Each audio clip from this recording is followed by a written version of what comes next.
just gonna sit here and knit on this for a while. You guys don't mind, do you? I'm getting sucked into it. I need to stop.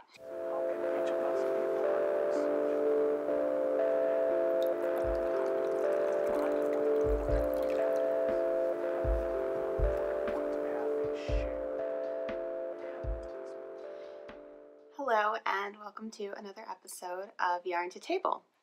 I'm Celeste and this is the show about my knitting life. It hasn't been quite as long this time as last time. I think maybe it's been 3 weeks? 2 weeks. I think it's been 3 weeks. It doesn't matter.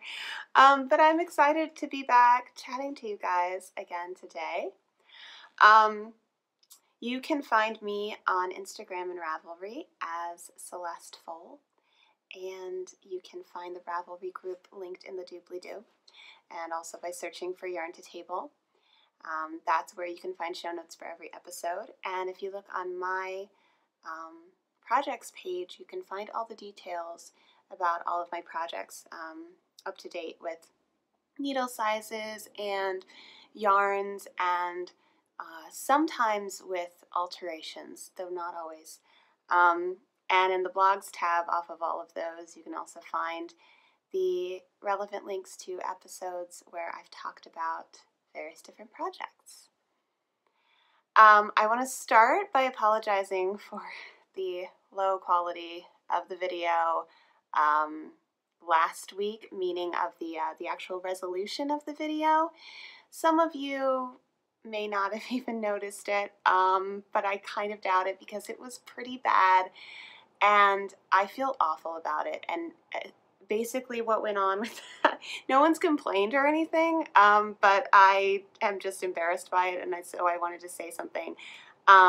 Basically what happened was, as many of you know, I recently changed jobs and I actually took a week off in between, which has been it was kind of a nightmare as far as anything with podcasting or computers or anything with that went, because I have Return to Stars Hollow, I have this, and then I also have school, which I had deadlines that weekend, and Word documents that I needed to edit and email, and it was just a total nightmare because I've always been working from my work computer, and so for that 1 week I didn't have a computer. I was using my husband's, and so I couldn't sign into my school email, so I had to like send from a different thing, and I couldn't access Microsoft Word because he doesn't own it, so I had to use Pages and then convert them to Word, you know, and so everything was just a total nightmare. And essentially I edited on there and everything, and it was all going great. I thought I had maybe kicked the curse because it was just Murphy's Law with everything computers that week, and then I realized that I was going to have to export it and upload it on our Wi-Fi rather than my work Wi-Fi. I always upload on work Wi-Fi because it's really fast. And our Wi-Fi at home is not fast. It's as fast as we can get it, but it's not very fast. So it ended up being this whole thing where, like, I wasted a day trying to do it here, I wasted an afternoon trying to do it at Starbucks and at a different coffee shop, and I had to research online where the fastest Wi-Fi was publicly available. Turns out it's Dunkin' Donuts, so I went to a Dunkin' Donuts in the end, and, you know, I really wanted to get it up before Halloween because I had recorded it as this Halloween special, so I was kind of running around like a chicken with my head cut off, and it would have been, in any other episode, I probably would have just waited until I'd started the new job so that I could upload from the better Wi-Fi, but I wanted to get it out for Halloween. So that's my long-winded excuses and apologies for that, guy. Basically what ended up happening was I just uploaded in a lower resolution format than I normally would because I had spent so many hours sitting in coffee shops trying to upload, and I didn't want to spend another half day. I just wanted to spend a morning, so that's what I did. Then I looked at it and I went, it looks pretty poopy. So anyway, I'm still glad I got it out there. And I know my podcasts are never the greatest quality anyway because I don't record on a fancy camera, but I try not to let the perfect be the enemy of the good. So hopefully you guys were understanding of that, and yeah, in the future, long term, I mean, I definitely would like to get a better camera and try to up my game in terms of that aspect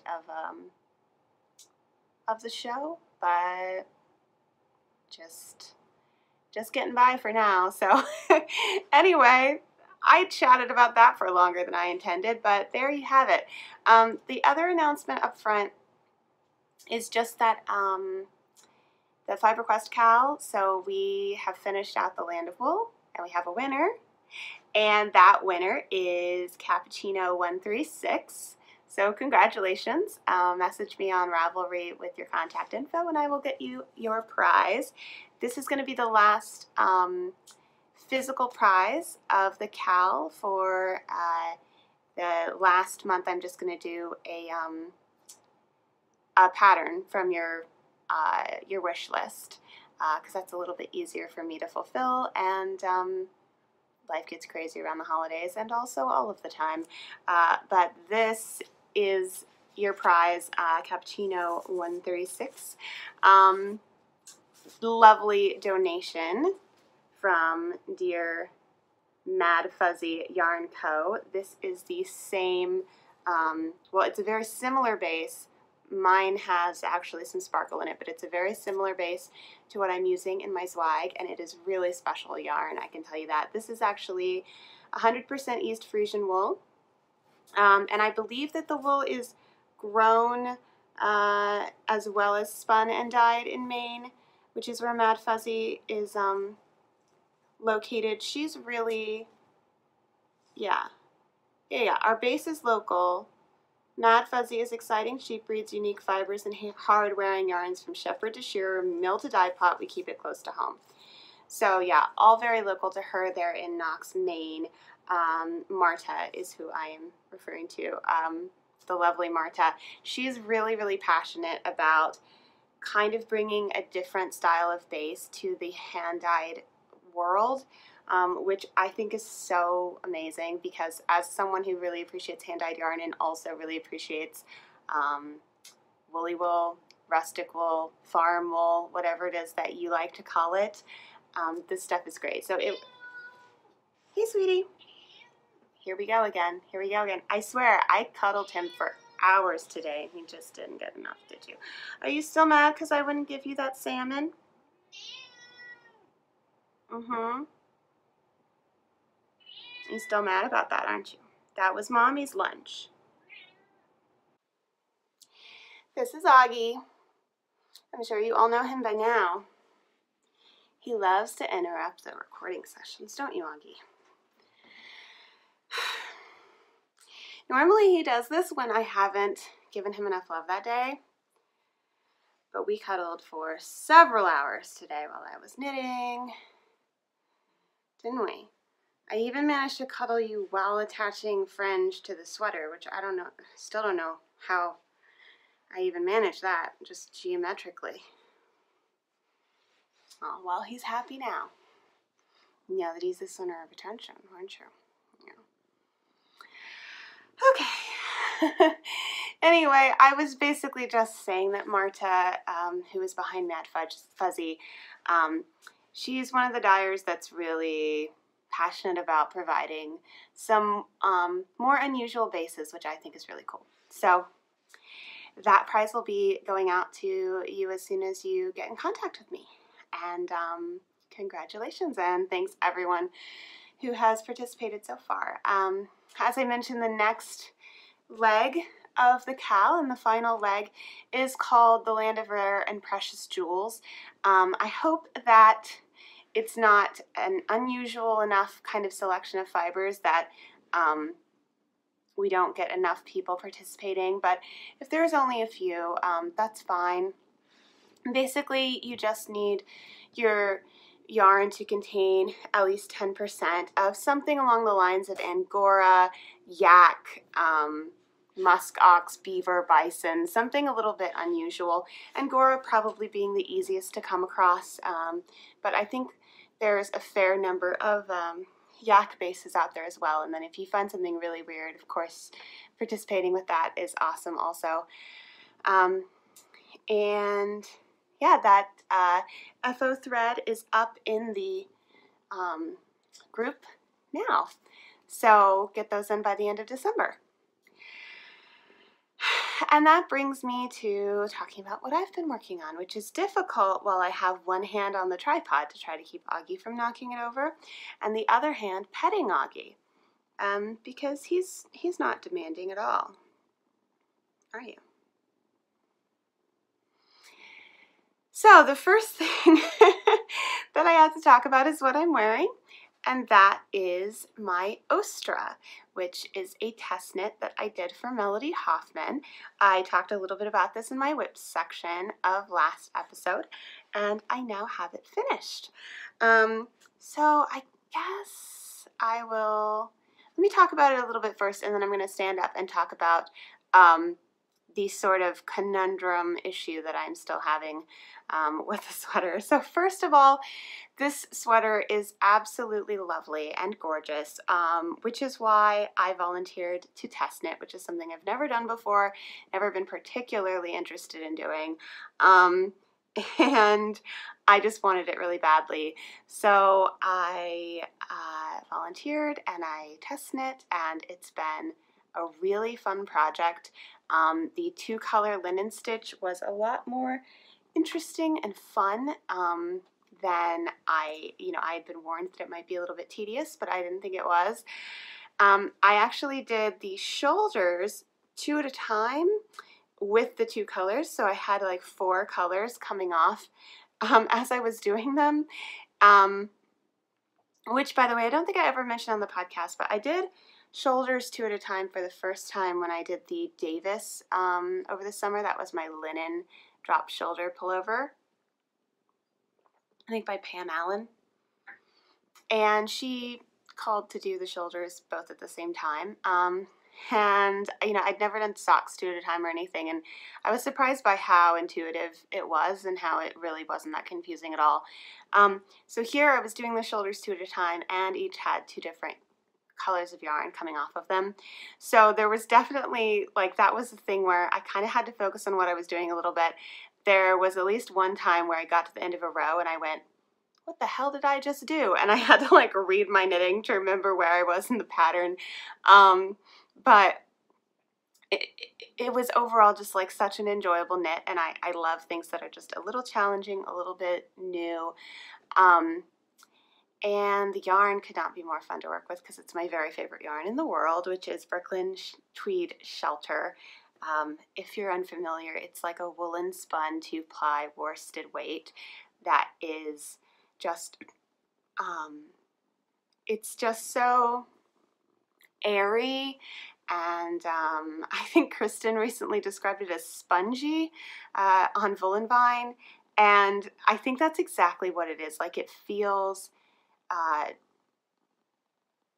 just full of air and full of, it's extremely lightweight and just squidgy. It's like knitting with a sponge cake, essentially. So I loved everything about knitting this, and I loved the way it looked on Melody. I am having a bit of an issue with how it is looking on me.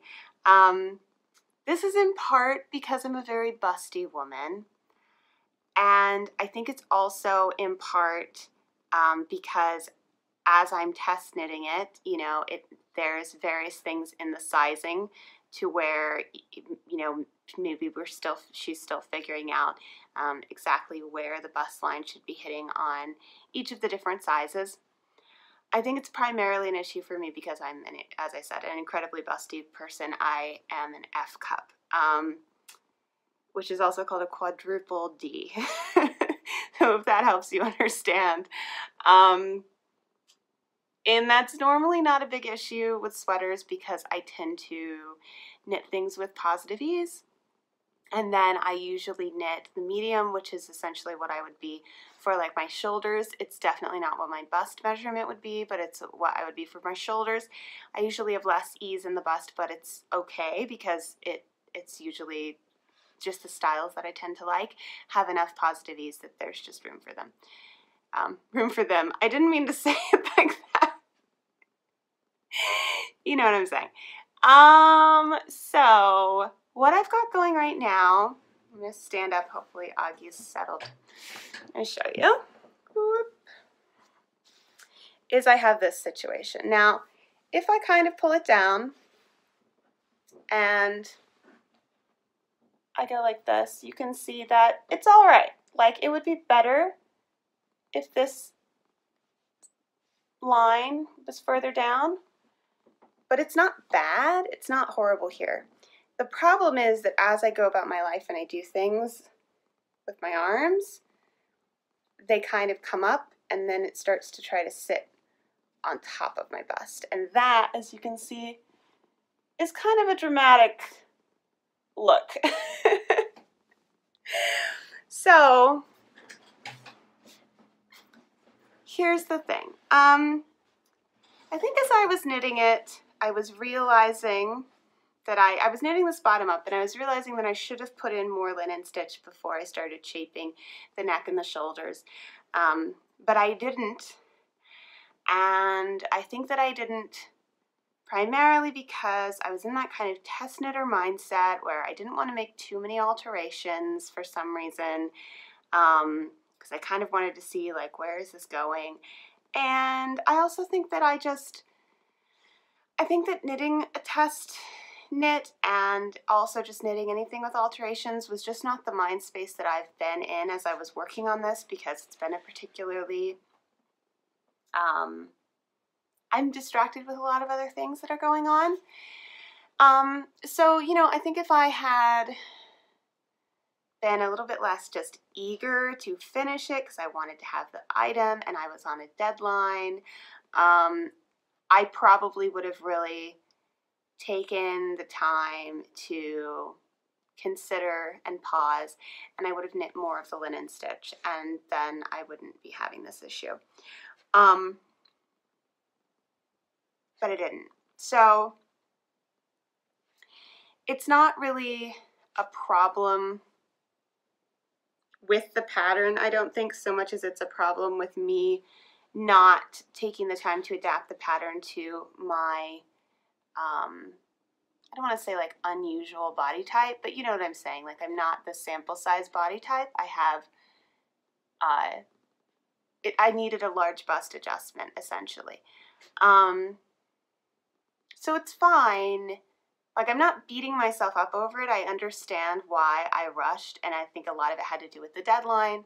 A lot of it had to do with wanting the sweater, and a lot of it had to do with just kind of being distracted by other things, and also just like, I just think there's different pressures on you when you're a test knitter and you're not just doing it for yourself, and all of that is like fine. It's what I signed up for. That being said, where I'm at now with it, I mean, I need to get some proper FO photos. My deadline for this is in a few days. I just attached the fringe today. And I was a little on the fence about whether I should attach the fringe because I thought it was possible that the fringe was going to draw more attention to the problem. I also thought it was possible that the fringe would disguise the problem because it would kind of drop down the line a little bit. And I don't actually think it did either. I think it's pretty much exactly the same level of problem that it was before. It might be a little bit worse, but the fringe is a huge, beautiful detail of this sweater that I want to include. So essentially where I'm going with this is I've hit my deadline. I finished the sweater. I need to get the photos up. And then I think that I need to put it in the corner for a little while and decide what, if anything, I'm going to do. Brian just got home, so Augie's excited. Yeah, Daddy's home. Daddy's home. You want to go see him? I need to decide what, if anything, I want to do to fix it. So here's what I'm thinking. Now, what I did was I knitted bottom up, and then I seamed the shoulders, and then I picked up and I knit the sleeves. The first thing that came to my mind is that I could cut into the knitting just below the sleeves and above the fringe and knit some more to make this section longer, and then graft it back together. Now that would not be a big deal at all if this were honestly anything except 2-color linen stitch. Because I'm pretty unfamiliar with 2-color linen stitch. I feel like I'd probably be just as freaked out if it were brioche, but like if it were cables, if it were lace, if it were color work, if it were garter, if it were stockinette, certainly, I would know exactly what I was doing, and I could just cut into it, add some space, and graft it. Graft meaning like Kitchener's stitch. But it's 2-color linen stitch, which means you have all these beautiful places where the yarn is held in the front or the back, and it's creating this texture that I don't know how to graft it and make it invisible.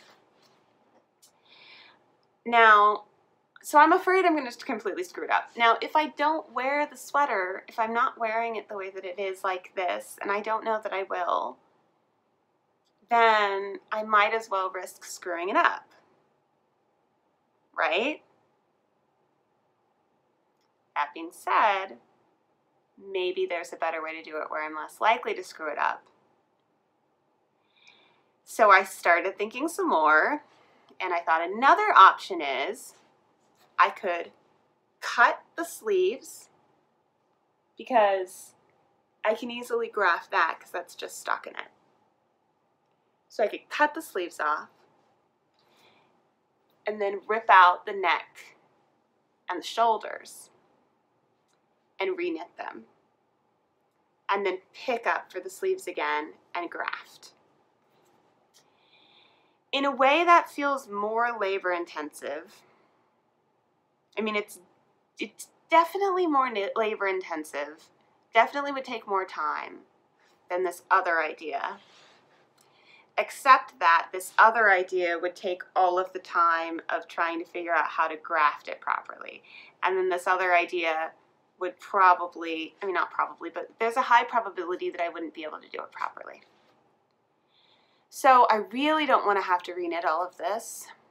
But the more I think about it, the more I think that's probably the smartest way to do it.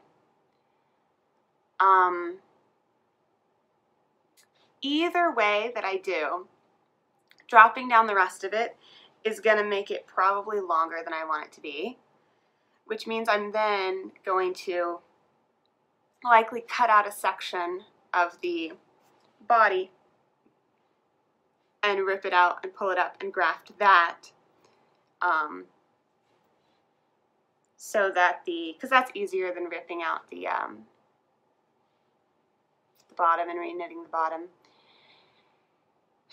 so that the whole thing isn't too long.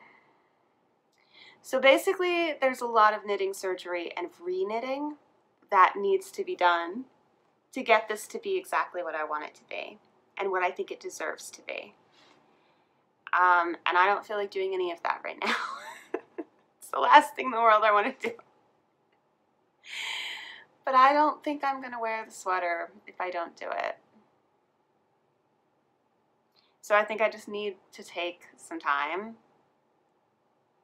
because I really, really, really love this sweater, and I think it will be absolutely perfect if it just has a little bit more length through here.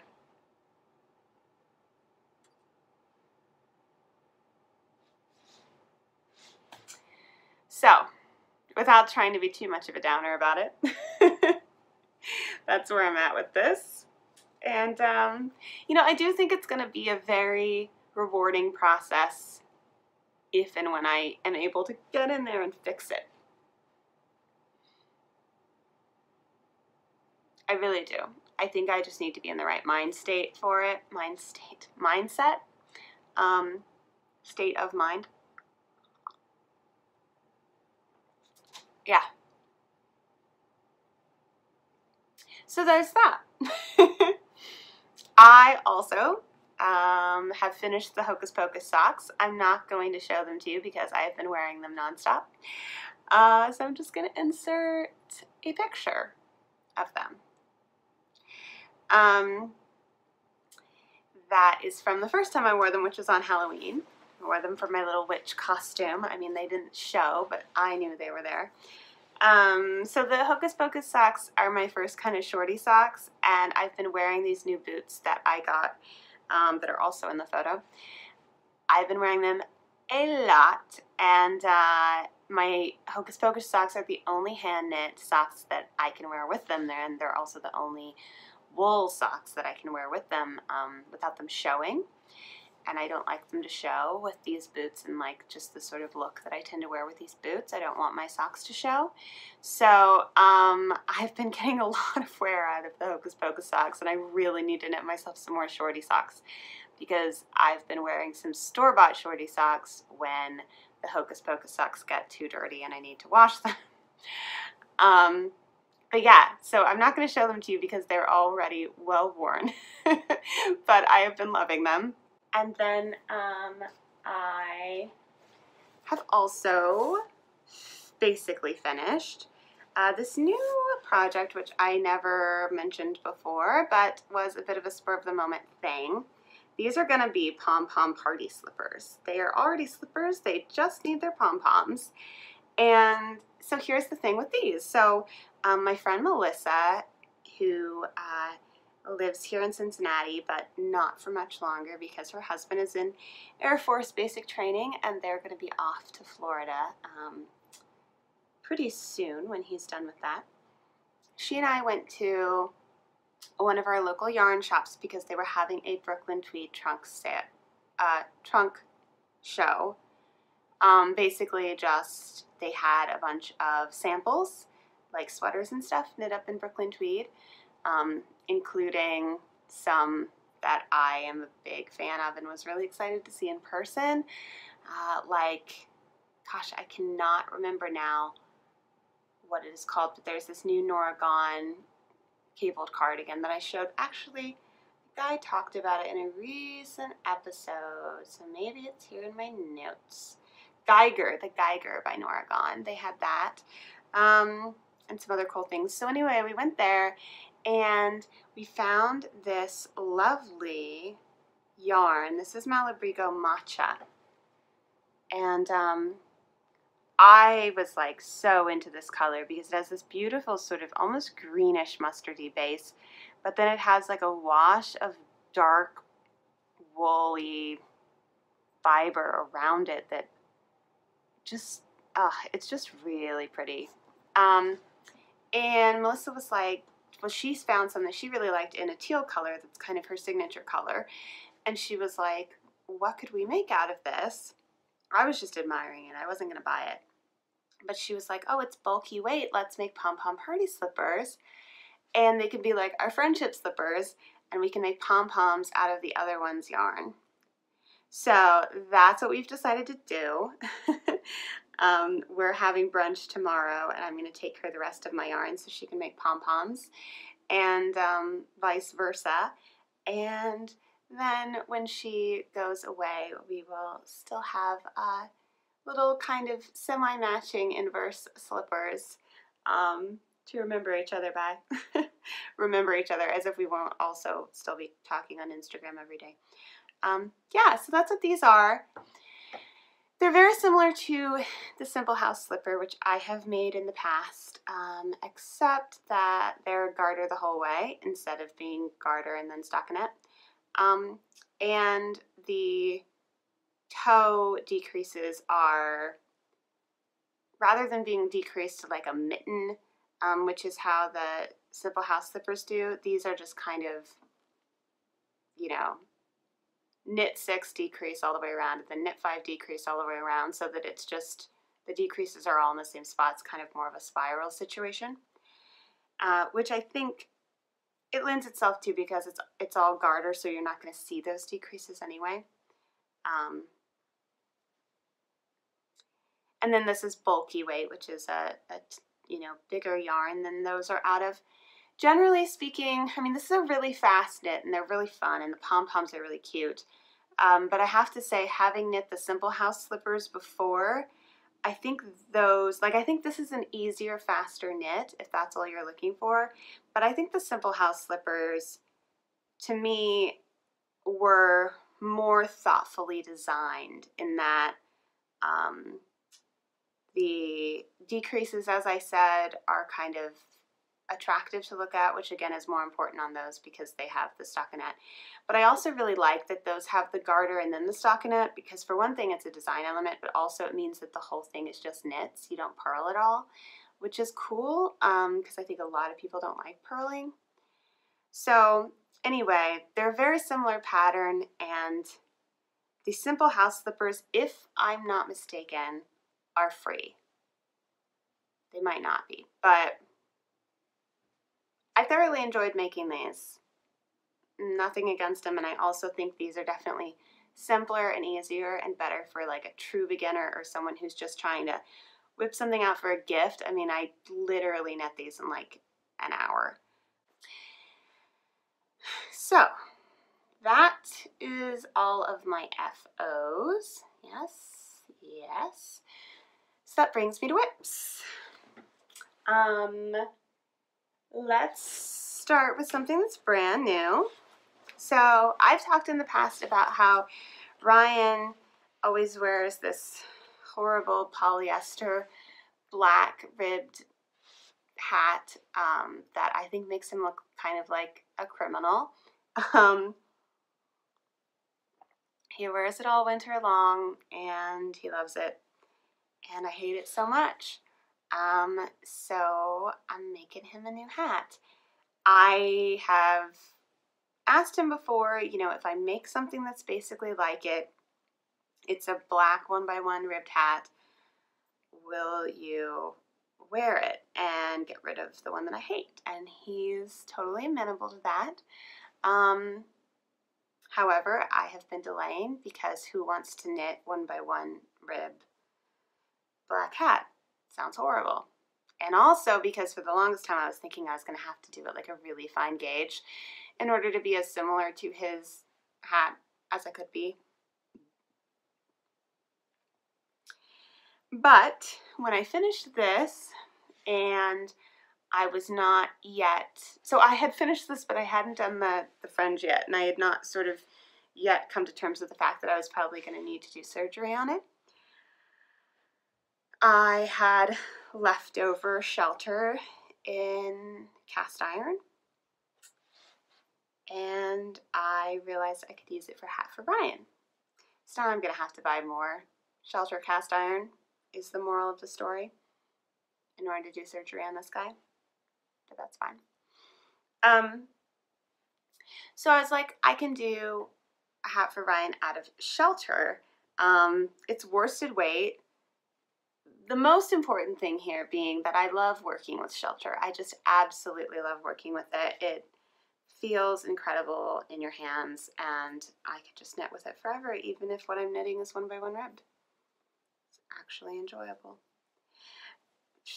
It's just some yarn just feels so good, and everyone has their preferences. Like some people really love the sort of alpaca, silk, Angora, camel, like, you know, really, really soft yarn. And I love petting that yarn. But what I really love, whoop, just dropped my stitch marker, here it is. What I really love is the squidgy, woolly, woolen spine, just basically exactly what shelter is. I love, it has the like stickiness to it, not toothiness necessarily, but like that lanolin quality. I'm just gonna sit here and knit on this for a while. You guys don't mind, do you? I'm getting sucked into it. I need to stop. So anyway, I love this yarn. And I realized that if I used this, I could actually knit him a hat and not hate it. And so I might actually do it because I've been talking about doing it for years and I've never actually done it.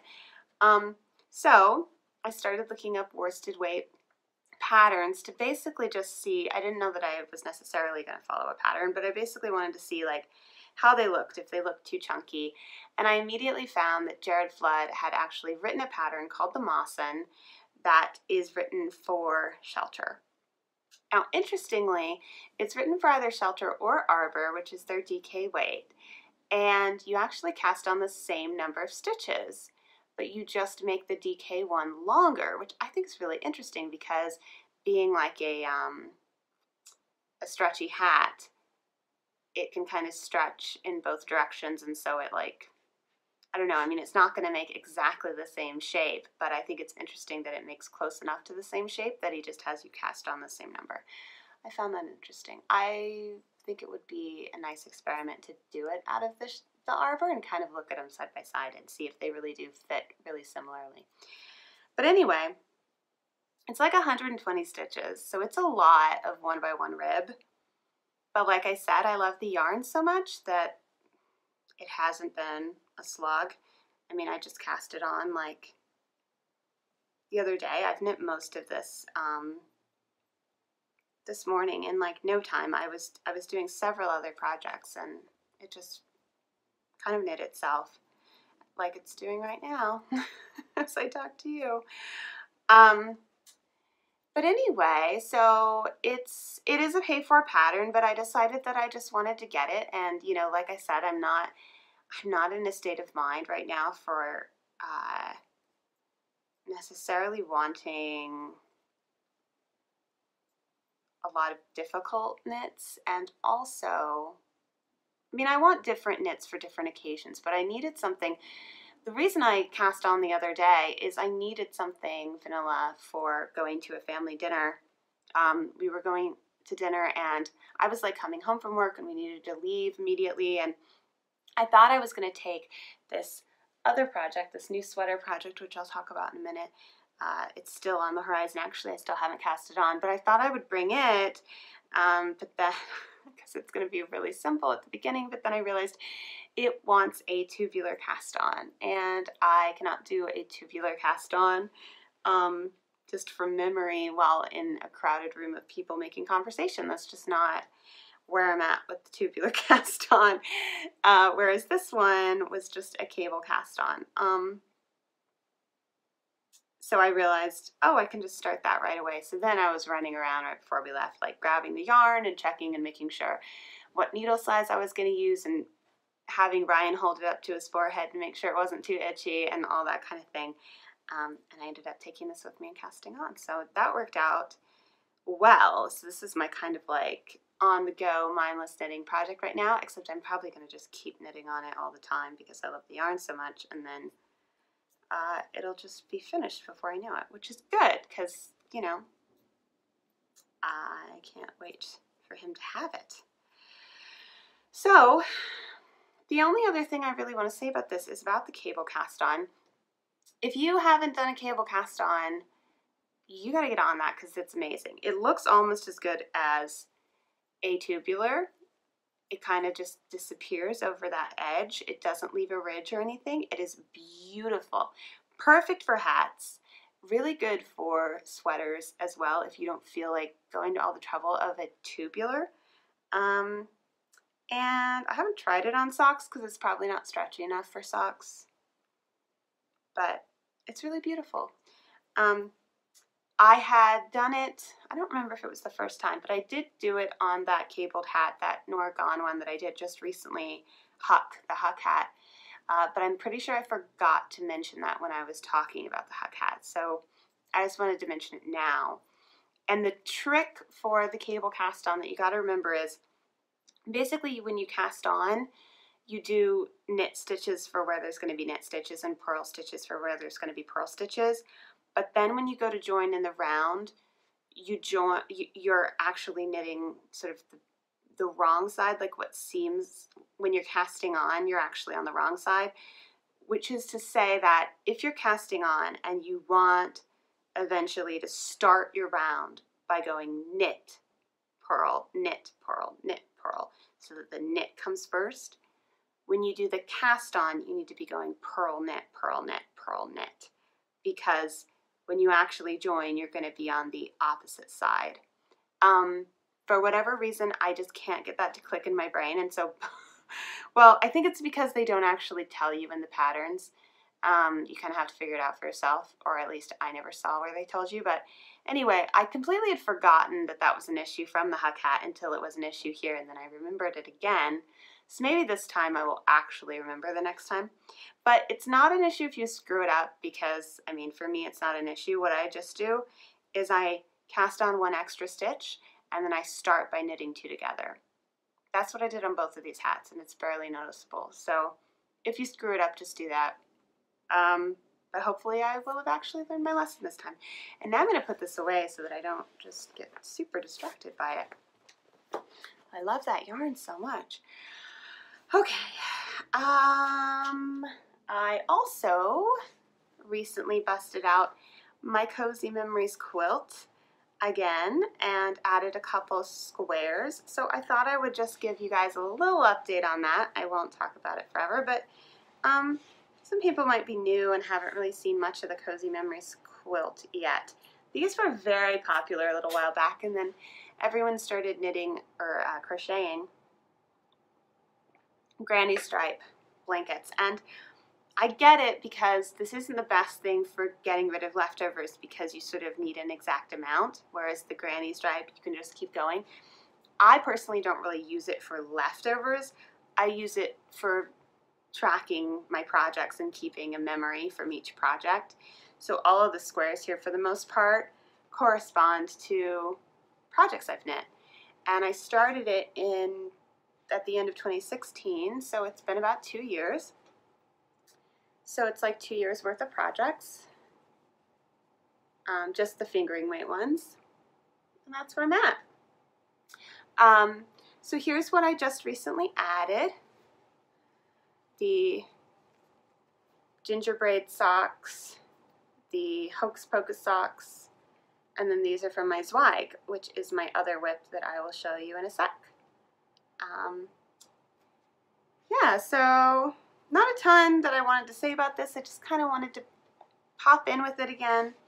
And I did want to mention, so I've been very into lately this weaving in your ends as you go technique, where I think I've talked about it before, but basically all you do is it's like catching floats, and you just go under the end, over the end, under the end, over the end as you knit each stitch. And I, for whatever reason, when I added these 4 squares, I just wasn't thinking about how I could start doing that on this project now. I think it's because it's garter, and I've been doing that mainly on sweaters where I'm knitting like stockinette or something. Although I did do it on this as well, even in the linen stitch. So I don't know, I just wasn't thinking about it. So I did not weave in my ends as I went. But I think I'm gonna try to remember to start doing that when I add more squares in the future. I have woven in a lot of the ends on this puppy already. You can see on the wrong side, I've woven in all of those ends, but then I still have like a row of squares that need to be woven in. So I will get to that. I'm really excited about weaving in ends as I go because it means that I am not as hesitant about projects like Fair Isle with lots of colors or scrappy socks. Like I think this year I'm going to do another pair of Advent socks, and last year when I did the Advent socks, I mean I had literally 100 ends to weave in because each sock had 24 colors, and then it had, you know, where the color started and where it ended. So it was, okay, just shy of 100. It took days. It wasn't, I mean, it was just, I don't typically mind weaving in ends that much necessarily, but I don't like having to do it for hours and hours and hours. So this year, I think I am going to do Advent socks again, but I'm just going to weave in my ends as I go, and it's not going to be such a big deal. I also think that I'm going to do them with fewer stripes so that instead of being exactly the same, each mini actually only makes 1 appearance. But yeah, I'll talk more about that when I'm actually doing that, but I've been planning it. So, what else? The Zweig. The Zweig is in my cute little palm reading bag. And I have finished the body on this. I finished the body a little while ago, and I just have been procrastinating picking up the sleeves, working on other things instead, but I will get there. Is that the back? Yeah, no. That's the front. Here we have the beautiful yoke and the whole body. And you know, the texture of the little crosses is not picking up so well on the camera, but it's actually quite visible in person. Yeah, it's not really doing it justice on the camera, but I'm quite pleased with how it's looking in person. And I've tried it on. I went ahead and I had the sleeves on these stitch holders, but they were, you know, you couldn't get your arm in there, so I went ahead and I just put the sleeves, both of them, on waste yarn so that I could try it on. And it's looking great. I'm loving the fit. I'm loving everything about it. I'm loving the length. I think it's going to be perfect.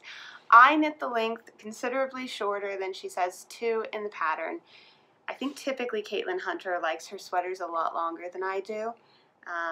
And I basically kept, I couldn't actually try it on because at that point I had not put these on waste yarn. I really should have put them on waste yarn, but I also had it on too small of a needle to really get around my whole body, so it would have been a pain to try it on. So I just kept holding it up, and then I also would look at project pages and count the X's to see how long people had made theirs, because you can kind of get an idea of who had altered it to be shorter, and then see where it sort of fell on them. And you know, granted, we're all different sizes, but it kind of, looking at a bunch of them, gave me kind of a sense. And then I also would measure the sweater, and then I would take the measuring tape and I would measure from my underarm to where I wanted it to fall on my body. So I was pretty thorough without actually taking the needles out and trying it on. I was pretty thorough in making my decision of how long to knit it, and I ended up being really happy with my choice. I don't remember the actual measurements anymore, but I can say that if I had knit it to pattern with the gauge I was getting, I would have had, I believe, 13 rows of X's, and I ended up knitting only 11 rows of X's. And then I also think that I knit, as I remember, I may have knit slightly more ribbing than she called for, but I might be remembering what I did on this, what I'm doing on the Sunset Highway, because I'm doing that right now too. And yeah, don't quote me on that, but definitely 11 rows of X's. And it hits kind of at my hip bone, which is where I want it to hit. So yeah, I just need to do these sleeves, and I don't know when I'm going to do that, because honestly, like, I'm really excited about some other sweaters that I have not cast on yet, but I'm really excited to cast on.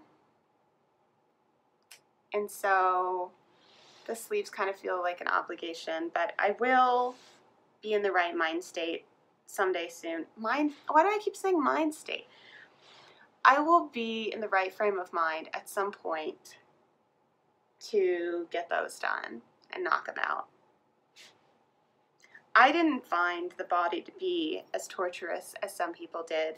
I actually think it was much more enjoyable than having to knit straight stockinette, because the little cables, they broke it up. They gave you something interesting to do. It was a little bit potato chippy and kind of made me want to keep going, because it was like, I just want to get to the end of these X's, and then it was like, I just want to get to the next round of X's, and it just kind of kept going like that. I feel like I'm going to run long again this week, but I did want to just give you a little update on the Sunset Highway, because I don't know when I'm going to record again, and I wanted to kind of check in and show you where I'm at with it. So, as you may know, I only work on this while I'm recording Return to Stars Hollow. It is my Gilmore Girls themed project. All the yarn is Gilmore Girls themed, and this is by Caitlin Hunter, of course. And we're actually recording our very final episode 3 days from now. So I am currently on the ribbing. So I will probably finish the body during our final episode. And then I will be on Sleeve Island with 2 Caitlin Hunter sweaters, and I can neglect both of them while I cast on other things. Yeah, this is like definitely feeling like a Christmas sweater to me. I know it's not traditional Christmas colors, but I feel like it's very Christmassy. And I also think I might partly be feeling that way because like this is a lot more color than I would typically wear. Like this is definitely more of like a fun process knit and like a fun theme for me, more than something that I think I'm going to get a ton of wear out of. But I like the idea of it as a Christmas sweater. So I think I'm going to think of it as my Christmas sweater and hopefully get it done for Christmas. Yeah, so we'll see where we get with that. But I just wanted to check in on it since you guys haven't seen it in a while. The body does have some short rows, which you might be able to tell are bringing the back down a little bit further than the front. And on this guy, I also knit it shorter than the pattern recommends. I forget by how much exactly, but I did a kind of similar thing of measuring and everything to decide where I was going to stop, because I have different preferences on that than Caitlin Hunter seems to have, because pretty much all of her sweaters, unless maybe she just has a really long torso, but even in the photos, I feel like her sweaters are very tunicky, and I tend to prefer like a hip-length sweater. So that is all of my whips. So now I just want to chat on the horizon quickly. The stone cutter, I don't know when I'm going to cast it on. I've got all my yarn. Well, I haven't caked it up actually, but I've got my yarn. I'm ready to go. I'm excited about it. I think I just haven't had the time to dedicate to like getting going on it because I feel like it's going to take a little bit of thought. And then, of course, as I've been waiting to do that, I went ahead and I got another sweater's quantity of Brooklyn Tweed Shelter to knit another sweater. And I have that all caked up and ready to go, and I think it's going to go sometime real soon because once I get past the tubular cast on, it's going to be a very simple mindless knit that I can do anytime. And I have it all ready to go in my new Fringe Supply town bag. I think it's called the town bag. This is her new design. It's meant to be like a field bag, but for sweaters, for like a, like bigger, like for a sweater. And I'm not gonna lie, I marked my calendar and I ordered it immediately when it was released because I love it. This is like, I just love looking at it. It's so beautiful. I'm not usually like all about talking about the new acquisitions on the pod or really buying a ton of project bags or anything like that. But this baby is just, oh, I just love her. I love her. It's got this wax canvas. Anyway, I'm not going to go on and on about it. You guys either know or you don't care. So anyway, that's my baby. I gave her some sweet little pins. I'm really liking the kind of black and white on the brown look. So I just gave her a little selection of pins. And let's talk about what I'm going to be making. That's all caked up in here. The Weekender. So this is a sweater that you've probably heard of because it's really popular. It is by, I'm starting to wonder if her name is not Andrea Malvery, because it's Drea Renee Knits, and I don't think Drea is a name. Maybe it is. But I'm wondering if it's not Andrea Malvery. We've all been saying it wrong. I should probably look into that, like see if I can find video where she says her own name or something. Anyway, the Weekender. The Weekender is this really lovely drop shoulder, positive ease sweater. It's very similar in shape to my mustardy chenille store-bought sweater that I love, but that is not super well made because it's just from Target and it's kind of a loose gauge, and it gets little pulls in it every time I wash it that I have to pull to the inside, and like, you know, and it's not particularly warm either. Like, I love that sweater, but I need to make more sweaters that are that fit and shape because I love it. Anyway, I would love to make another one of these in mustard. That would be really similar to the chenille. But the first one I'm going to make is in the marl, the newsprint marl. So this marl is narwhal, and this is one of the other ones that they do. The Weekender was designed in narwhal, but I really, really, really had in my mind that I wanted it in this newsprint. And I think it's going to be really, really, really cute.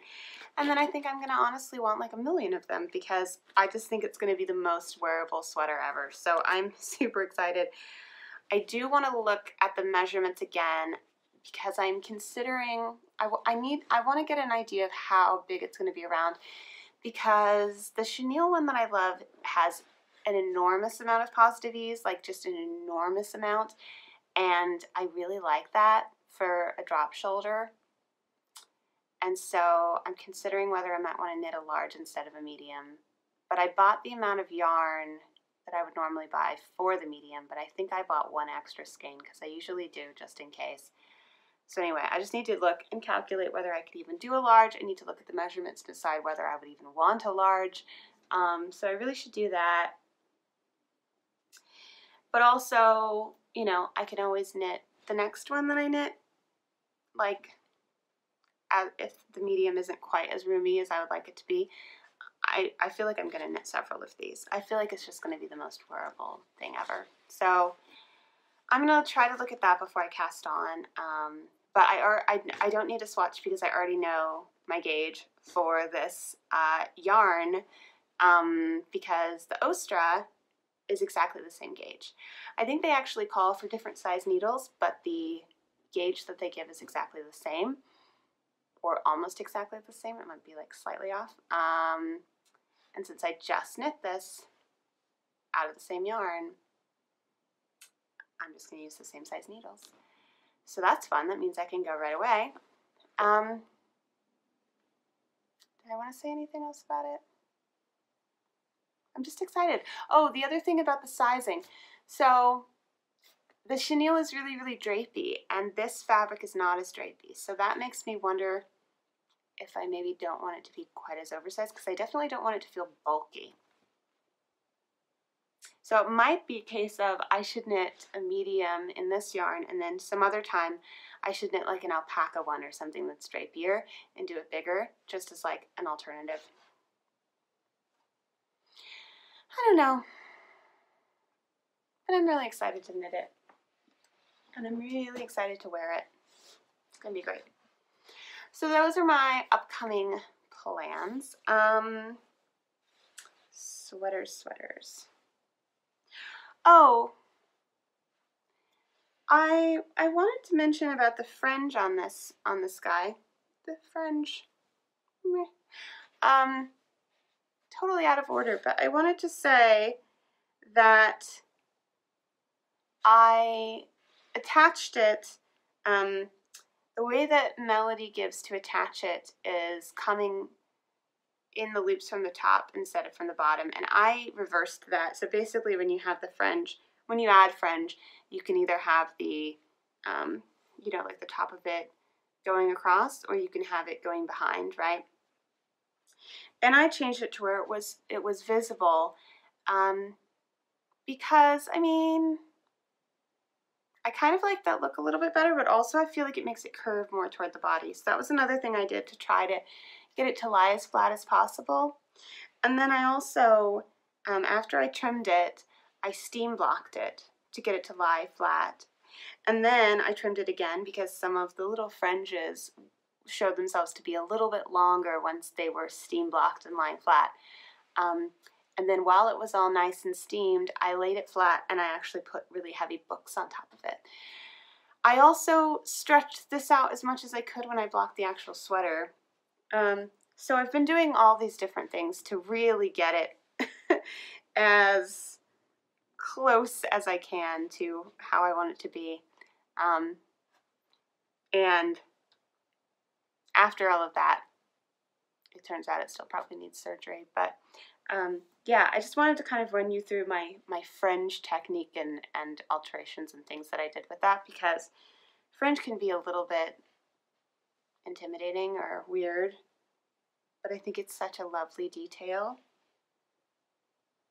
So yeah, there's my little bit of fringy talk on this sweater that I talked about an hour ago. Yeah, so I just want to do a tiny bit of chit chat, and I'm gonna knit on my hat while I do it. Yeah, just what's going on. So I've started the new job and I love it. I love it so much. It's really exciting. I'm already going like full speed ahead. I'm working on various different projects, and some of them are like really, really, really exciting. Like really exciting. If you don't know, I'm a copywriter at an ad agency. This is a different ad agency than the one I was working at before, and it's just, I'm loving the culture, I'm loving the people so far, I'm loving the work. I've been there 2 weeks. The first week was a lot of, you know, I was jumping into work, but I was also doing a lot of onboarding, and I was doing a lot of meeting people and introducing myself and scheduling one-on-ones and kind of getting the lay of the land. And then this last week, I feel like has been much more routine in terms of the work being the main focus, and I feel like I do know a fair amount of people, and I'm just feeling much more comfortable, which is nice because those growing pains can be, you know, a challenge. I think the transition into the job has been really smooth, and I just like it so much, and I'm like excited to go to work every day, and I'm feeling proud of the job I'm doing. Like, it's hard when you start a new job, especially if you're an introvert or if you're a little bit shy. It can be really hard to adjust to change, introduce yourself, you know, kind of jump in and, you know, be confident and take the reins in the way that you need to take the reins, and not like ask for permission and need your hand to be held, you know, and stuff like that. Like, I wanted to make sure that I was just showing up and doing a great job from the beginning. It was really, really important to me to push myself as hard as I could to like have that confidence and just come in and like crush it. And I'm actually really, really proud of how I've been doing in that. And I'm also finding that the more that you just try, or for me, the more that I just try to have that confidence, the more I feel it organically. And so I'm just in a really, really good place right now. It feels amazing. Like, I'm really enjoying this job, and I'm feeling really proud of what I'm doing so far, and I just think it's the beginning of a really exciting era in my life. So that feels really good. Yeah, and you know, maybe I'll go into more specifics some other time about some of the work when I can. You know, either the vagaries that I can talk about, or maybe eventually once some things that I've worked on have come out into the world, I can talk about them a little bit more in specifics if you guys care about that at all. But yeah, it's just really exciting right now. So there's that. The other thing I wanted to mention is that I went through my yarn stash again and I cleaned it out, and that felt really good. And basically, I basically just did kind of a KonMari clean out where I got rid of anything that I wasn't super excited about. And some of those were things that I had been excited about when I bought them.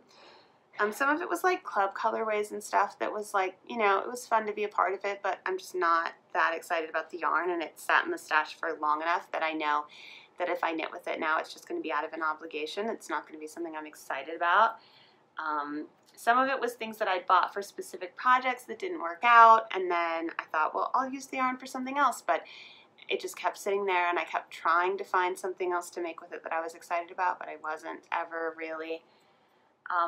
So it ended up being a lot. I'm getting rid of a lot, but I feel super happy about it, and what I'm actually doing is I'm giving a lot of it to my friend, and then anything that she doesn't want, we're donating, because she knows a place that takes craft supplies. They're like specifically about craft supplies. So I feel super good about it. I feel like the stash is fresher. Everything in it is something that makes me really happy. I keep looking that way because that's where my stash is. And I just feel a lot less overwhelmed by it. And I don't ever want to have my stash make me feel overwhelmed or guilty at all. And a big thing for me is leftover yarn. Like, if you love finding things to do with your leftovers, like granny stripe blankets and scrappy shawls and whatever, if that makes you happy, like, more power to you. I think that's awesome. For me, anything to do with large amounts of leftovers is just tends to be, unless there's just that perfect project, you know, like this is working out great, but for the most part, it tends to feel like a total obligation to me.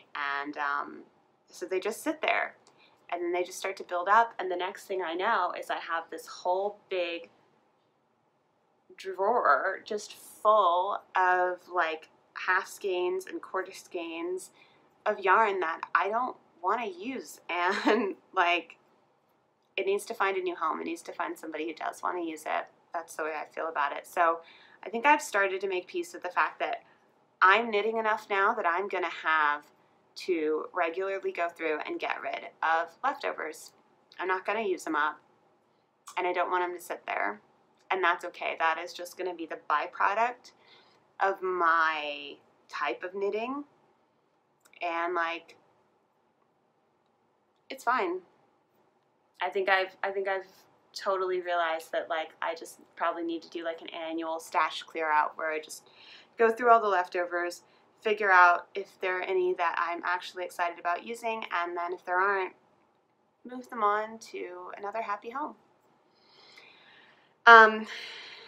Yeah, and then I guess the last thing that I'll mention is just the holidays. So this is the weekend before Thanksgiving, and I can't believe how quickly November went by.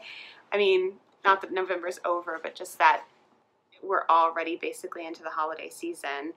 I think it's because starting the new job, I've just been so focused on the job, and then the next thing I knew, it was like, and it's Thanksgiving. So I'm excited about it. I'm going to be making a bunch of pies to take over to Brian's parents' house, and I don't know what kind I'm going to be making yet. I need to figure that out and make a plan and buy groceries and stuff this weekend, but I'm really excited. I love making pies. And we're doing Friendsgiving at work, so I'm going to make my homemade cranberry sauce for that.